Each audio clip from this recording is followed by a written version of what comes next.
Congress party की पूर्व प्रवक्ता राधिका खेड़ा ने आज बीजेपी का दामन थामा है और उनके साथ छत्तीसगढ़ में जो हुआ उसको लेकर लगातार मुखर हैं। तो वही कुछ सवाल राधिका जी, सबसे पहला सवाल तो यही कि जिन मुद्दों को लेकर आप लगातार मुखर हैं, जो आप मीडिया से बातचीत कर रही हैं, क्या एग्जैक्टली हुआ, क्या कारण था, क्या मोटिवेशन?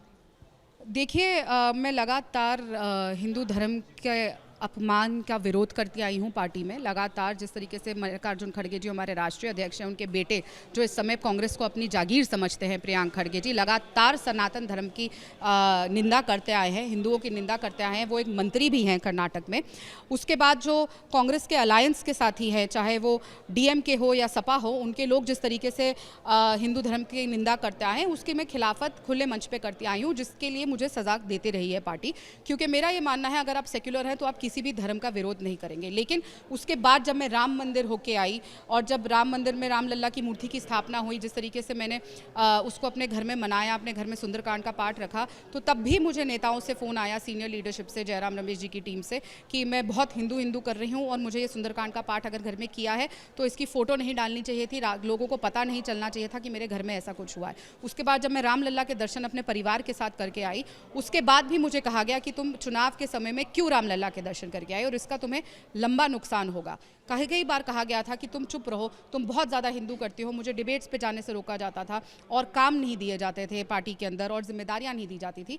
छत्तीसगढ़ में, क्योंकि मैं उसके बाद गई वापस, मैं लगातार छत्तीसगढ़ में 3 चुनाव से काम कर रही हूँ और विधानसभा चुनाव से लेकर अभी तक मैं छत्तीसगढ़ में ही थी। तो जिस तरीके से वहाँ पर मेरे साथ दुर्व्यवहार हुआ, कौशल्या माता के मायके में, राम जी के ननिहाल में ऐसा हुआ और मुझे एक कमरे में बंद कर लिया गया 3 आदमियों द्वारा, जिसमें मीडिया के चेयरमैन थे, और ये सब कांग्रेस के कार्यालय में हुआ, जो हमारे लिए एक मंदिर है।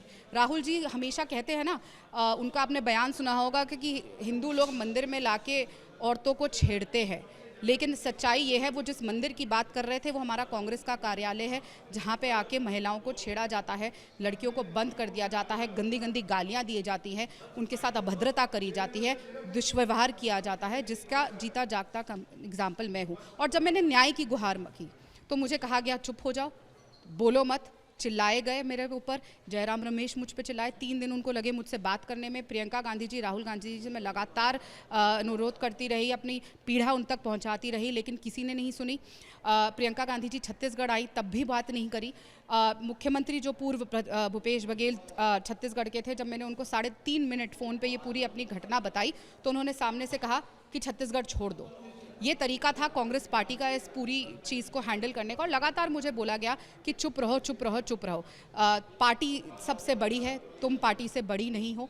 और लगातार मुझे जिस तरीके से चुप रहने को कहा गया और बेटी की न्याय की लड़ाई नहीं लड़ने दी, और सिर्फ इसीलिए क्योंकि मैं राम जी की उपासक हूँ, मैं राम लल्ला के दर्शन। राधिका जी, ये कोई यूजुअल टाइम नहीं है, जनरल इलेक्शंस देश में चल रहे हैं और इस समय हमने दिल्ली में भी देखा कि कई वरिष्ठ नेता हैं कांग्रेस के जो बीजेपी में आए हैं। तो आप तो कांग्रेस में भी रही हैं, क्या कारण समझा जाए? क्या ऐसा है कि पार्टी और नेताओं का इंडिविजुअल नैरेटिव मैच नहीं हो पा रहा है? क्या कारण समझा जाए कि कांग्रेस में इस तरीके से हो रहा है? देखिए, जो लोग पीढ़ियों से कांग्रेस में रहे हैं, चाहे ज्योतिरादित्य सिंधिया जी हो, मिलिंद देवरा जी हो, मैं 22 साल से, खुद 17 साल की उम्र से कांग्रेस पार्टी में काम करती आई हूँ। और अगर हम लोग कांग्रेस पार्टी छोड़ रहे हैं, किसी के लिए भी इतनी पीढ़ियों से जो एक विचारधारा से जुड़े हुए, एक पार्टी से जुड़े, आसान नहीं होता।